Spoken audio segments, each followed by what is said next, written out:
भिन्न भावानं जे ज्ञान होतं किंवा अलग अलग ज्ञान ती वृत्ती करून देते ती जीवनाची वृत्ती. भूताचं ज्ञान आहे, भगवंताचं नाही. कारण तो भिन्न असू शकत नाही. जरी भिन्न दिसला तरी उपाधी भिन्न आपल्या त्याची. सगळे धर्म अलग त्याचे ना आपले जीवाचे शिवाचे. धर्म जरी अलग असले, उपाधी जरी भिन्न असली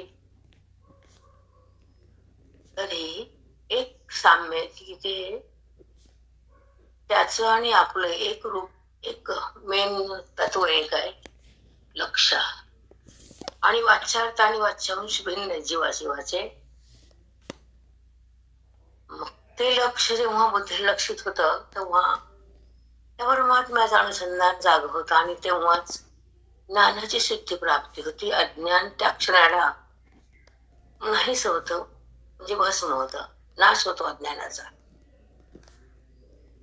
जसं बीज जमिनीत गेलं, जमिनीचं आणि बीजाचं ऐक्य होतं, ते बीजच्या जमिनीमध्ये नासून जातं, तेव्हा त्याचा वृक्ष होतो. तसं अज्ञान ज्ञानानं नासून जातं तेव्हा त्याचा मोक्षाचा वृक्ष होतो. हे दोन्ही सेम आहे. बीज कळतं का तुम्हाला? समजते का हे? जमिनीमध्ये ओलाव्याच्या साह्यानं माती, पाणी आणि बीज एकत्र होत. तर त्याला त्यातून वृक्षाची सुरुवात आहे, उगम आहे त्या वृक्षाचा. तसं तो परमात्मा, ती माया आणि समिष्टीचं प्रारब्ध एकत्र येतं तेव्हा जगताचा कोण फुटतो.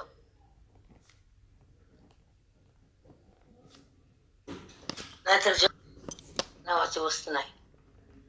पण अधिकार तसा नाही म्हणून आपण खाली येतो आणि अधपतन होत. तेव्हा सुख दुःख हृदयामध्ये थैमान घालतं, जगणं मुश्किल होतं. तेव्हा दुःख सुख काही टिकत नाही, दुःख संपत नाही. ह्या दोन गोष्टी लक्षात घ्या तुम्ही. प्रत्येकाच्या आयुष्यामध्ये ह्या मुख्य वस्तू येतात. दुःख सहन होत नाही, सुख दिसलेलं ते टिकत नाही. क्षणभर सुख वाटतं, कारण ते सुख नसतं भौतिक किंवा संतती संपत्ती जगतात ते दृश्य आहे जे भौतिकातून मिळतं तुम्हाला, धनातून वगैरे, व्यवहारातून. तर ते सुख नसतं, पण ते सुखात आपण गुंततो आणि खऱ्या सुखापासून वंचित होतो. आणि खरं सुख हे अंतर्यामी परमात्म्याच्या संबंधाने मिळतं. वृत्ती तिथं अंतर्मुख होती, ते वेदानं बोधानं गुरुच्या संगतीनं, वेदाच्या संपत्तीनं, ओवीच्या शब्दाच्या शक्तीनं. तेव्हा ओवीमध्ये एक शक्ती असते, त्याला सत्यार्थ सत्यार्थ नाही, त्या शब्दात, माऊलीच्या शब्दात एक सामर्थ्य आहे. तर ते सामर्थ्य त्या शब्दाच्या बोधाला प्रगट करतं गुरु. आणि बोध आणि अंतःकरण आणि मन एकत्र येतं, व्हायब्रेशन बदलतं आपलं, म्हणजे वातावरण. कोणचं वातावरण? जेव्हा सुख दुःख येतात जातात. सुखासाठी जीव तगमगतो आणि भौतिक सुखाकडे धावतो. पण भौतिक सुख देत नाहीत आणि वृत्ती त्या सुखाला, त्या सुखात रमत नाही, पुन्हा बाहेर येते. अन्य सुखाची पुन्हा अपेक्षा तयार होती. जेव्हा वृत्ती त्या आत्मसुखामध्ये येते तर इतर सुखाची चव नसते तिला आणि इतर सुख तिला लागत पण नाही. कारण एक सुख भेटलं, अद्वितीय भेटलं, खरं भेटलं, अनंत भेटलं, न संपणारं भेटलं, अविनाशी भेटलं. ते आत्मतत्वाचं सुख आपल्याला सुख आहे. आपल्या सुखाला ब्राह्मण नाही, कर्म नाही, उपासना नाही, आपल्या सुखाला सर्व नाही. विशेष सुख भोगायला कर्म आहे, पुण्य आहे. देहाकडे यायला आणि देह बदलायला अज्ञान आहे. या देहातून त्या देहात, त्या देहातून ते देहात जो लिंग देह प्रवेश करतो तर अज्ञान. जेव्हा ब्रह्मज्ञानाला अज्ञानाचा बाध होतो, लिंग देहाचा निराश होतो आणि वृत्ती ईश्वरात लीन होती, तर व्यवहार हा होतो आणि जातो. तो ज्ञानी त्याला पाहतो. व्यवहार बुद्धीत उरत नाही आणि वृत्ती संबंध करत नाही, कारण वृत्ती राम झाली, ती व्यवहारातून आत भगवंताशी अभिन्न झाली. गुणाला तिनं सोडून दिलं, गुणाच्या पुढे तिला जाता आलं. ते रजोगुण तमोगुण सत्वगुणाचं वर्णन भगवंतानं ज्ञानपरायण या ओळीच्याद्वारे तुम्हाला आम्हाला दिलं. हा प्रयास असतो चिंतनाचा. किती गुण कसे असतात आणि ते गुण काय काय करतात. रजगुण काय करायला? भूताला. हे जे दृश्य सृष्टी भूताची आहे, अनादे पण भूताचा आहे. मग माझा का वाटतो? त्याच नाव अज्ञान. देह मी का वाटतं? त्याचं नाव भ्रम. अज्ञानाच्या पोटातून निघालेला वृत्तीचा देहाशी झालेला संबंध, अविद्या देहाचा संबंध घट्ट करून ठेवते आणि ब्रह्मविद्या देहाचा बाध करून टाकते. हे दोन जर कळत नसेल तर श्रवण ऐकून फायदा नाही, जन्माचा उपयोग नाही. म्हणून अविद्या काय करते, ब्रह्मविद्या काय करते, नाम काय करतं, श्रवण काय करतं, वेद काय करतो, गुरु काय करतात, आपलं मन काय काय करतं, आपण कशासाठी जगतो, का आलो. एक हेतू आहे मुक्तीचा, एक हेतू आहे भक्तीचा, एक हेतू आहे परमसुख भोगण्याचा. पण परमसुख भोगण्यासाठी हा जन्म दिला भगवंतांना, नारायणानं. मग हा जन्म जर मनुष्य येऊन जर मुक्तीसाठी आहे, तर देहाचा संबंध का आणि जगताची ओळख का?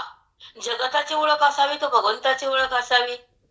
भगवंताची ओळख होत नाही, जगताची ओळख जात नाही, वृत्ती देहाला सोडत नाही, गुण संपत नाहीत आणि माणूस काही केल्याशिवाय राहत नाही.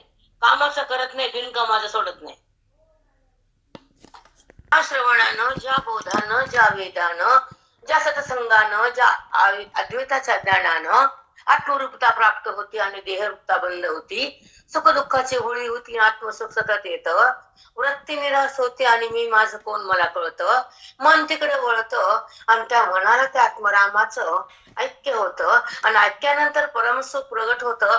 परमसुखात मन आटलं जातं, ते भगवंताला भेटल्या जातं, व्यवहारातून अलग होतं. व्यवहार कुणाचा, गुण कोणचे त्या वृत्तीला माहित नसतं. व्यवहार होतो अंतःकरणाचा आणि ऐक्य असतं भगवंताचं आणि साक्षी भाव असतो अंतःकरणाचा. तो महात्मा जगात श्रेष्ठ मानावा लागतो, जो आपल्या साक्षी भावात असतो. न तो देहात, न जगतात, न विषयात, न नात्यात, न इंद्रियात, न सुख दुःखात, न घरादारात, कुठंच नसतो तो. कुणाचाही नसतो तो. तो कुणाचाही नाही आणि तो कुठं रमतही नाही आणि त्याचा संबंध अविद्येमुळं नाश झाल्यामुळं खोट्या पदार्थाशी पण नाही. मग जगत तर खोट आहे, त्याच्या पोटातलं सगळंच खोट आहे आणि त्याला खोट्याचा वीट आहे. त्याची बुद्धी नीट आहे, त्यांचं अंतःकरण धीट आहे. तो अवीट सुखाला बघतो, विटणारे सुखाला त्यागतो. विटणारे सुख विषय आहे आणि अवीट सुख परमात्म्याचे.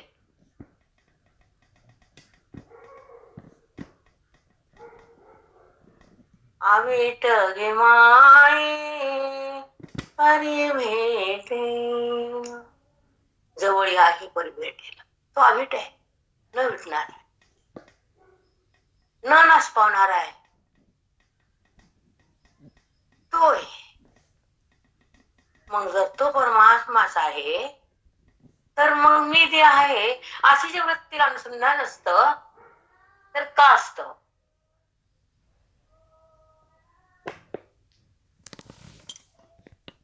विशेष आहे. जर सगळा तोच आहे, मग आहेपणा मायेनं झाकून टाकला आणि नाहीपणा उघडा केला, त्याचं नाव जगत.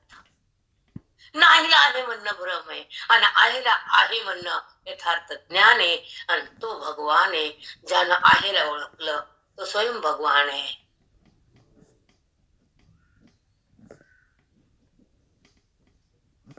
अंतःकरणामध्ये तदाकार होतो, आत्मसाक्षात्कार होतो, तेव्हा भगवंताचा आणि मनाचा स्पर्श, मनाला भगवंताचा स्पर्श भोगता येतो, तो आत्मसाक्षात्कार. ते मन तिथून सरकत नाही, बोधाचा चमत्कार.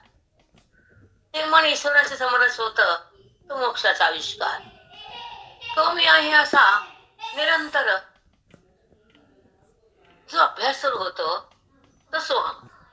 आणि जेव्हा तोही संपतो, तर आवाच्य भूमिका. आणि आव्याच्या भूमिकेमध्ये जो असतो, तो महान महात्मा, तोच महात्मा, तो महान असतो, अल्प नसतो.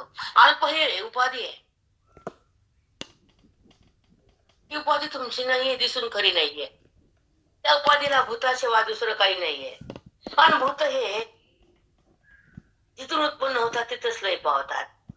भूतसृष्टी ईश्वराने उत्पन्न केली, त्या भूताला प्रगट केलं, कर्माच्या भोगामुळे एकत्र आले आणि भूताला आधार भगवंत झाला. पण आधार न कळता आधारित देह कळाला. वेष्टी म्हणते त्याला. दिसती ती समिष्टी आहे ती वेष्टी. आणि ज्ञानाला लोकाला भगवंताची दृष्टी. त्यांना वेष्टी बने आणि समिष्टी बने, त्याला आत्मदृष्टी. हीच त्याची खरी सृष्टी. याच्यात राहू आपण. आपल्याला ही अवस्था असावी हृदयाला. हा भाव असावा अंतःकरणाला. अभेद भोगावा, अभेदात्मक जगावं. भेदाला सोडून बुद्धीनं परम सौख्यात यावं. वेदाच्या शक्तीनं जगावं, हृदयाला भक्तीत सोडावं. विषाकडून बाहेर काढावं. विकारतेला तिचा विकार बंद करावा. ही शक्ती वेदात आहे, ही शक्ती ब्रह्मज्ञानात आहे, ही शक्ती मौलीच्या शब्दात आहे, आणि ती शक्ती संताच्या हृदयात आहे. ते संत आम्हाला तिकडे नाही गेलेत, ईश्वराकडे, न की जगताकडे. ईश्वराकडे जाणारा आत्मधन आहे. बुद्धीचा ओघ जेव्हा ईश्वराकडे जातो, ब्रह्मभाव जागा होतो. व्यापकतेचा अनुभव येतो. अंतःकरणाचा बाध होतो. ईश्वराचा स्पर्श होतो. देहाचा संबंध संपतो. तोच महात्मा असतो खरा, नाहीतर नाही. न वाचून काही नाही, न करून काही नाही, काहीच करून काही नाही. ओळखून खरं सुख आहे, जाणून खरं सुख आहे, आत्मचिंतनात जगून खरं सुख आहे, संताच्या संगतीत खरं सुख आहे, वेदाच्या शक्तीत खरं सुख आहे, माऊलीच्या वाक्यात खरं सुख आहे. ओवीच्या आत माझा भगवंत आहे, बाकी कुठं नाही. तो ओवीच्या शब्दात दडलेला आहे. ओवी सांगते मनाला, तेव्हा मन जाणत त्या ईश्वराला. देहाचं जाणणं बंद होत, ईश्वराची जाणीव सुरू होती. ही परम भक्ती सतत राहते. तेव्हा बाकीची भक्ती तिथं सलाम करते. कारण परमात्म्याची परम भक्ती आणि अंतःकरणाला मुक्ती ही खरी आत्मस्थिती. देहस्थितीला संपवणं आणि आत्मस्थितीमध्ये येणं, मी कोण हे कळणं आणि स्वानंद भोगणं, वृत्तीला सोडणं आणि आपलं आपण सुख भोगणं, निरामय होणं, निशब्द होणं, शून्यात जाणं, ते स्वानंद आहे. तो परमानंद आहे. तो आनंद कंद आहे. तो कान आहे. ते श्रीराम आहे. त्यांचं हे रूप आहे. त्याचा संबंध हा मोक्ष आहे. आणि त्याची जाणीव हा ज्ञानाचा कक्ष आहे. आणि देहाची जाणीव अविद्येचा राक्षस आहे. ती सतत खोट्याकडे येते, म्हणून त्याला राक्षस म्हटले. आम्ही खऱ्याचा संबंध बंद करती, म्हणून तिला माया म्हणले. आम्ही खोटं दाखवती, खरं लपवती. बुद्धीची शक्ती, अविद्येची. म्हणून खोटं आहे हे जेव्हा बुद्धीला कळतं तर बुद्धी खोट्याला सोडून देते. घरात कचरा आहे तर हात सुपलीत घेतात, कचरा दाराच्या बाहेर जातो, त्याला घंटा गाडी नेते. तसा अविद्येचा कचरा संत काढतात. रामकृष्ण हरिमाई रामकृष्ण. जीव लावावा कळतच नाही आपल्याला, पण कोणाला जीव लावायला जातो, त्याचा चिमटापणा सहन होत नाही, मागची वेळ पुन्हा वापस येत नाही, काळ तुमच्यासाठी थांबत नाही आणि उरलेल्या काळात काही सार्थक होत नाही. कसं करायचं हे समजत नाही. म्हणून भगवंताला हाक मारायचं, श्रवणात थांबायचं, स्वतःला ओळखायचं आणि त्या सुखाला भोगायचं.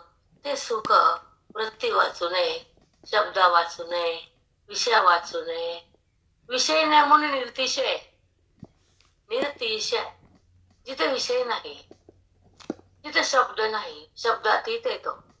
जिथे वृत्ती नाही, अगोचर येतो. गोचर असल्यावर वृत्तीच्या संबंधानं कळलं असतं. जेव्हा साकार हे वृत्तीनं दिसतं तो गोचर झाला, पण तो गोचर दिसून नसतो खरा. उपाधीचा संबंध आहे, स्वरूपाचा संबंध नाही त्या ईश्वराशी.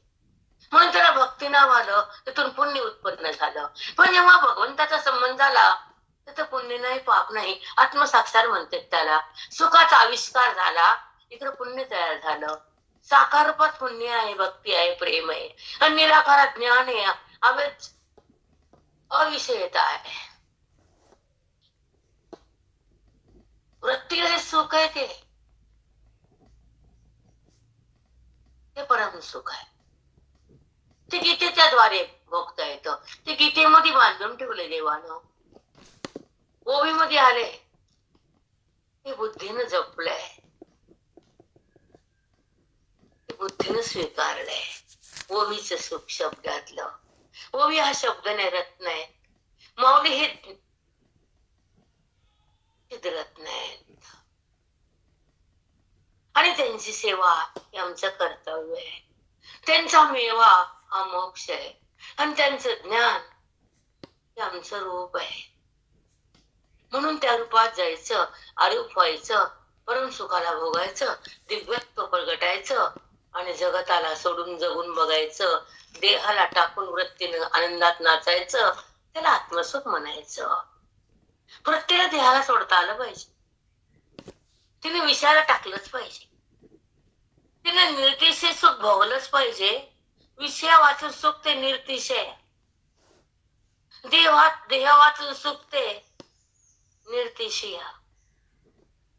जडाचा संबंध जातो, आत्मसुखा भोगता येतं. वृत्ती ईश्वरासोबत राहते तर ती राम होते, देहासोबत राहते तर दुःखाला पाहते.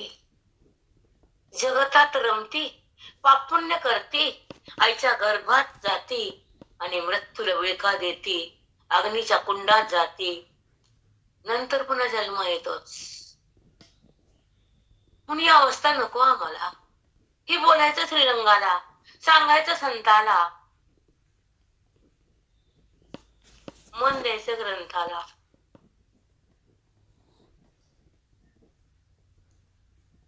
मन कुणाला पण देऊ नका आणि मनामध्ये कोणाला पण ठेवू नका.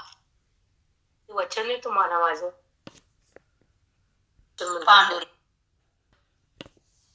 मन गुरुच्या चरणावर व्हा, मनाला बोधात न्या, बाकी काय करू नका. हा उपदेश आहे गीतेचा, माऊलीचा, 18व्या अध्यायाचा. मनात देहभाव कशाला, मनात संसार कशाला, मनात संशय कशाला, मनामध्ये देहाचा संबंध कशाला. मनामध्ये तो आहे, प्रगट करायचं त्याला. जेव्हा मनात देहभाव असतो तो प्रगट होत नाही, पण मनामध्ये वेद असतो तो प्रगट झाल्याशिवाय राहत नाही. म्हणून मनात भगवंताला ठेवा, नात्याला नका, जगताला नका, दुःखाला तर नकाच नका. मनामध्ये ईश्वराला, विठ्ठलाला ठेवा, तर जीवन जगता येतो, नाही तर नाही.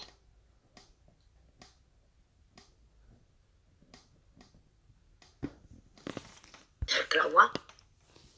आणि भगवंत ज्ञानोबा असे काय बोलतात, ओवी काय सांगते, आणि मन त्या ओवीला कसं जाणून घेत. ओवी जाणता जाणता मन कसं संपत. जसं दुधाखाली अग्नी लावला, दूध उकळत आहे, पण दुधातलं पाणी कधी संपलं, खवा झाला कधी माहित नाही, कारण त्याच्यामध्ये अग्नीनं प्रवेश केला. त्या अग्नीनं पाण्याला संपवलं, तसं बोधानं अज्ञानानं संपवलं. दूध हलतंय पातळ म्हणून, खवा हलत नाही घट्ट आहे म्हणून, तसं वृत्ती भगवंतात हलत नाही ब्रह्मज्ञान झालं म्हणून. साष्टांग नोट माऊली, खूप सुंदर. हलतच नाही वृत्ती, आता सगळं पाणी दाटून गेलं. छान. ही स्थिती आपल्या आपण तयार करावी, ज्यामध्ये जो अविद्येचा लेश असतो, विषयाचा कचरा असतो, जगताचा संबंध असतो, ते जाळून टाकावं. आणि हृदय पवित्र आणि एकदम निरामय तुच्छ आणि काही नसावं, ते एकदम रिकाम असावं. तिथं काहीच नाही, ना अविद्या, न गुण, न तर सुख, न दुःख, काहीच नाही तिथं. न पाप, न पुण्य. कशाला कर्म करायचे, का पुण्य गोळा करायचे, ते पुण्य जन्म मृत्यूकडे नेत. पण श्रवणाचं पुण्य भगवंताला प्रगट करून टाकत. म्हणून त्याला हाक मारत जावी आणि त्याला ओळखत जावं, आणि त्याच्या संबंधाला भोगत जावं. संबंध सतत आहे त्याचा. तुम्ही देहाचा सोडा, त्याचा अनुभव येतो. देहाचा संबंध सुटला की परमात्मा जुटला आहेच, जुटायचा संबंध नाही, जुटलेलाच आहे. नाही असं नाही. चला पोळ्या होती साचा रूपाड घालून ईश्वराचे खवाड, मग स्वप्नाचे काबाड ओपी निद्रा. मग स्वप्नाचे शब्द छान आहेत माऊलींचे. काबाड ओपी निद्रा, कबाड कष्ट दगदग. स्वप्न किती दगदग करून का नाही ते दाखवत. मन किती घाबरतं कशाला पण बघून. जिवंत माणूस समोर दिसतो मेलेलं, मन घाबरतं, धागवगत घाम येतो, माणूस उठून बसतो. त्याला म्हणतात स्वप्नाचे काबाड ओपी निद्रा. हे निद्रेनं स्वप्न केलं आणि स्वप्नात भीतीदायक दाखवलं, हे काबाड कष्ट तयार झाले झोपेमुळं. जगत समोर आला विद्येमुळं, देहाचा संबंध वृत्तीने केला मोहामुळं, आणि मी कळाला नाही तो अविद्येमुळं. मी कोण कळतच नाही.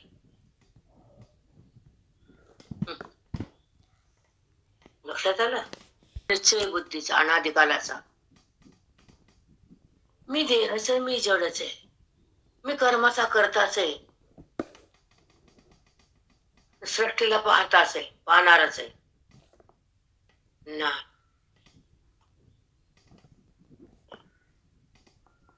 पाहता पाहणे दोरी सारून या. कालची ओवी आपली. अभंग सापडत नाही तुम्हाला, लक्षात नाही. फार सुंदर आहे तो. पाहता पाहणे सारून या. लय सुंदर आहे तो. होईन सेवक, होईन सेवक, जे द्वंद्वादिक निवारिले, निवारिले. ऐसे वर्मा दावी नारायणा, अंतरीच्या खुना प्रगटो. ऐसे वर्मा दावी नारायण. अभंग आहे. अभंग वाचन वेगळं अवस्था आहे. अभंगामध्ये जाणं आणि अभंग अनुभवणं कुछावर बात आहे. ऐशे वर्म माती वर्म एक हातात शब्दाला बघू बघू बघू बघू पुण्य होईल. मुलगे जाऊ दे.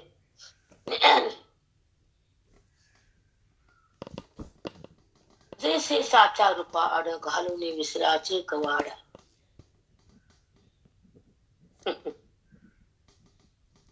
जैसे साचा. साचा म्हणजे खऱ्या खऱ्या वस्तूला झाकून जगत बघतो आपण. साचा वस्तू आड. बघा सोपं नाही हे. तुम्हाला ऐकायला सोपं आहे, आम्हाला मांडायला नाही, कळायला पण नाही. जैसे साचा रूपा आड घालून विसराचे कवाड. प्रत्यक्ष भगवंताचं स्वरूप त्याला झाकून टाकलं ते ना, विसर पाडला त्याचा आणि संबंध केला जगताचा. मग कुणाचा आहे हे कारभार? मायेचा. मग पुन्हा काय केलं? मग हे उदाहरण कळत नाही म्हणून झोपेचं उदाहरण दिलं. मग झोपी गेला, मग झोपीने काय केलं? निद्रा दाखवलं, स्वप्न दाखवलं.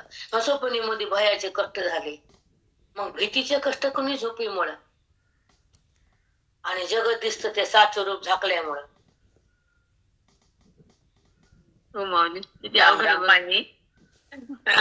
दुरा गेले जे द्वंद्व जावे माझे निघून. आणि द्वंद्व रहित मन व्हावं. त्याने सुखाला विसरू त्या वृत्तीनं आणि दुःखाकडे पण जाऊ नये. सुख दुःखच उत्पन्न होऊ नये. ऐसे वर्म मध्ये दावी नारायणा अंतरीचा खुना प्रगट होणी. आत तू येस तू प्रगट हो. मग तुझं सुख भोगल्यानंतर विषय सुख भोगायची गरज नाही. ऐसे वर्म मला ज्ञान दे आणि तुझी भेट दे. यांच्या नाला तर कळते का? आज बघ मज दावी नारायणा अंतरीच्या खुना प्रगट होणे. अंतरी हे तू आहेस. तिची खून काय आहे? तुझा संबंध झाल्यावर काय वाटतं? आणि देहा संबंध झाल्यावर काय होतं? देहाच्या संबंधाने सुख दुःख भोगायले आणि तुझ्या संबंधात गेल्यावर देहच बाजूला जातो, तुझा अनुभव येतो आणि सच्चिदानंदाचा पद येत आणि बुद्धी सच्चिदानंद होती. म्हणून ते वर्मणे ना देवा. ऐसे वर्म माझ दावी नारायणा दावी नारायणा अंतरीच्या खुणा प्रगटोनी प्रगटोनी. अभंग वाचणं, अभंगात येणं, अभंगाचा फल भोगणं इसकी औकात की बात नाही. सबके नाही होंगी जिसकी उसकी, पण सबके नाही. त्याला अध्यात्म पाहिजे तर गाता इथे राहते. माते एक अभंग बिलाले गाते बदलून गेले. ज्ञानेश्वरा पाटल्या बाई संपली जैसे थे वैसे. काही फरक नाही. त्याला अर्थ नाही बेटा, अर्थ नाही. आहे पुण्य, पुढचं जीवन चांगलं भेटेल, पण अज्ञान जाणार नाही. इतकंच खरं, इतकंच खरं. जीव आहेत.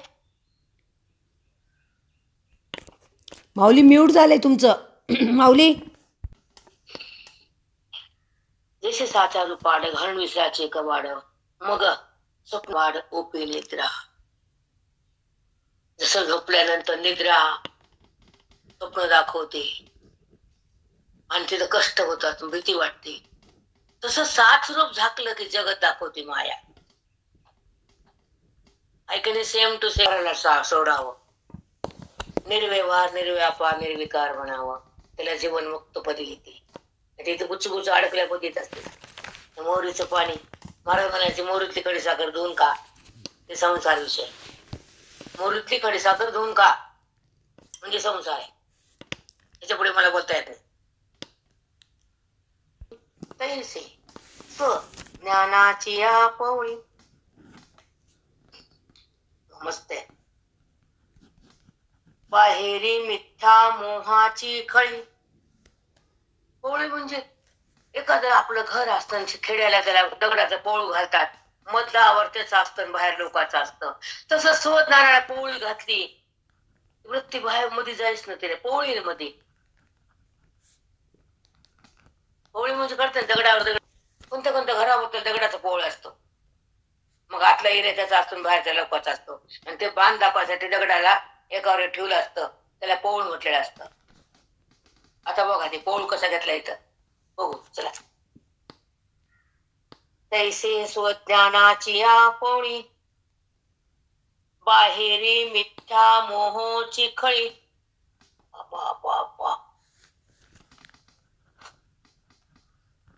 हो, ज्ञानाच्या मग भोवती पोळी घातली वृत्ती जायच ना मध्ये, मग दगड आहेत ना विषयाचे देहाचे. आणि बाहेर जगत आहे ना, वृत्ती जगताकडेच आहे, आत नाही. आत स्व परमात्मा आहे आणि त्याला पोळ घातलाय मायेनं, रस्ता बंद केलाय. आणि बाहेर आली वृत्ती पोळीच्या बाहेर. मग काय करते वृत्ती बघा आता. बाहेरी मिथ्या मोहाचे खळी. आता खळ टाकलं म्हणजे खळ्यामध्ये किती ज्वारी असते, कुणाच्या 500 पोते, कुणा 200 पोते, कुणाच्या 100 पोते, कुणाच्या 2 पोते. खळी एवढा मोह साचलाय प्रत्येकाचा, त्याच्या त्याच्या व्यवहार अवलंबून आहे. मिथ्या मोहाची खळी. मोह बी कोणचा मिथ्या आहे, कुठं खरं सोडलं त्या वृत्तीनं. कारण त्या मध्ये ते पवळ्याच्या मध्ये बसले ते स्वरूप, तिथे जाताच ना तिला. मग ती कुठं आली, मिथ्या बाहेर आली जगताकडं, मोहामध्ये आली. पुन्हा काय म्हणले माऊली, तीही अवस्थाची या भायाळी दावी जे जीवा. मग ती काय दाखवती देव जीवाला, बाबा बाबा या जीवाला ती 3 अवस्था दाखवते बघा. तीही म्हणजे 3, तीही अवस्थाची या वायाळी दावी जे जीवा. मग 3 अवस्था दाखवते ती जीवाला बघा.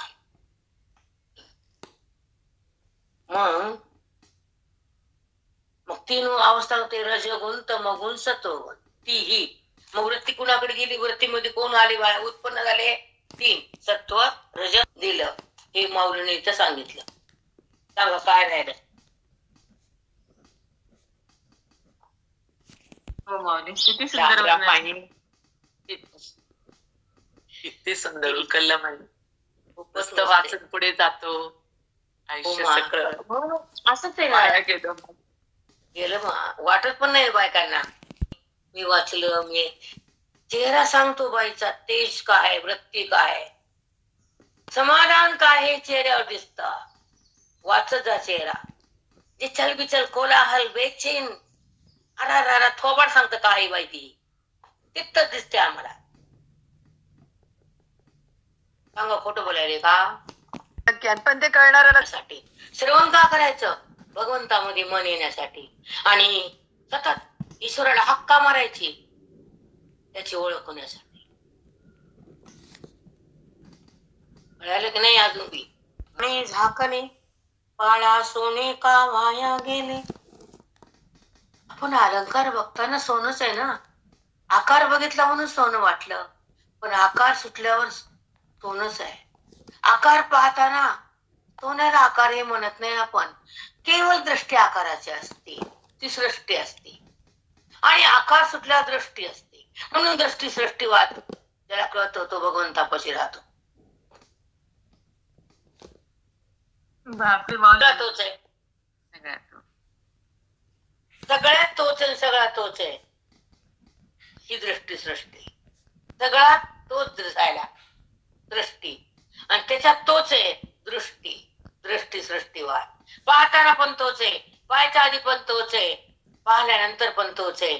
अजातवाद, जगत नाहीच आहे.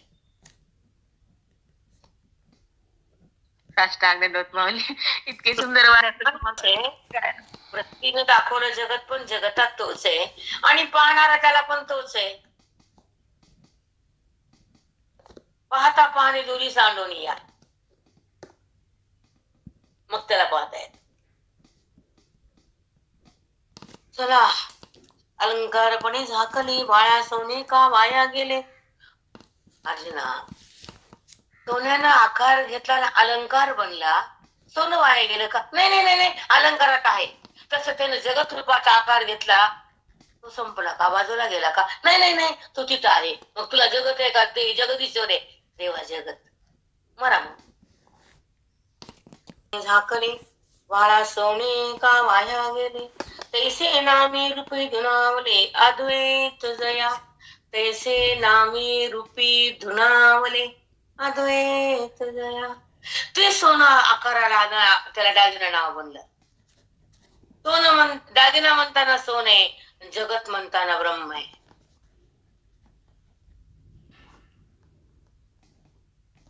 अद्वैती धुनावले नामरूपी जैसे. तेच अद्वैत नामरूपानं प्रगट झालं. तेच सोनं अलंकारानं दिसायलं. सोन्या वाचून अलंकार नाही, आणि त्या अद्वैत आत्मस्वरूपापासून जगत नाही, आणि त्याचा माझा संबंध मला करवत नाही, आणि देहाचा संबंध संपत नाही. वा गम्माय. तैसे नामी रूपी धुनावले अद्वैत. बघा अरे वाचा, हे मस्त आहे. तैसे नामी रूपी दुरावले अद्वैत जया. सॉरी, दुरावले नाम रूप लांब गेलं, सोडून दिलं त्यानं. मग काय झालं? नाम रूप आकार. रूप म्हणजे आकार, आणि ती वस्तू फलानी त्याला नाम. मग ह्याच्यापासून काय केलं? अद्वैत दूर बाजूला गेलो. भगवंत अद्वैत म्हणजे स्वरूप आहे. स्वरूपावर जगत आहे, दिसून ते नाही, आणि असून परमात्मा कळत नाही. म्हणून हे गुणामुळे होते. अजून गुणाला टाक.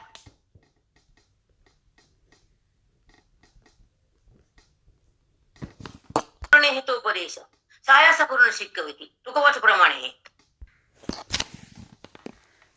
एक माया घरात एक माया. नामी रूपी दुरावले अद्वैत जया. नामरूपाने मी प्रगट झालो. जगत म्हणालेत मला, मी दूर झालो ना. पण सोन आणले नाचत गाचत 50 लाख लावले, आणि 50 लाखाचं सोनं, 50 लाखाचा खर्च, 1 कोटी पाण्यात. आणि बाई आणलं घडा. पृथ्वी अनळक झाली मुडा, अवतरली गाडग्या घडा. घडा म्हणजे छोटा माठ, गाडग्या म्हणजे मोठे माठ. अनेक गाडगे आणि एक माठ. कोण अवतरली? पृथ्वी. मग पृथ्वी म्हणा का माठ म्हणा? आम्ही माठ म्हणतो. मग माठ म्हणल्यावर आकार आहे, आणि माती म्हणल्यावर भूत आहे. मग माठ बघताना मातीची नजर नाही, तो मूर्ख आहे. आणि जगत बघताना माझी नजर नाही, तो अज्ञानी आहे.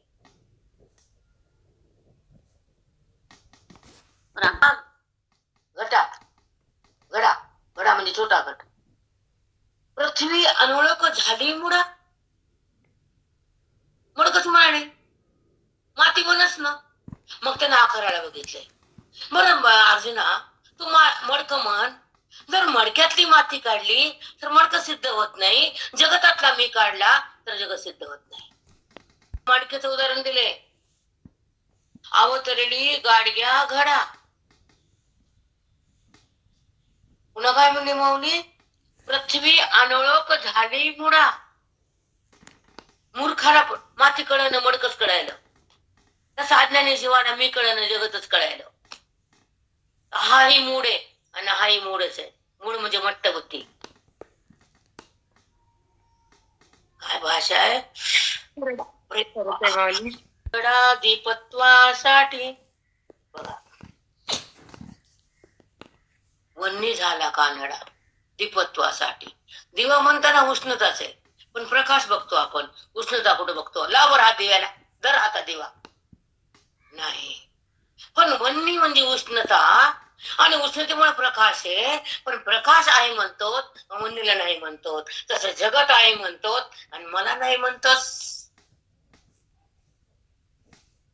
साष्टांग दंडवत माऊली. नाचीनी आरोपे मूर्खापती तंतु हरपे, नाना मुग्धा पटू लोपे दावोनी चित्र.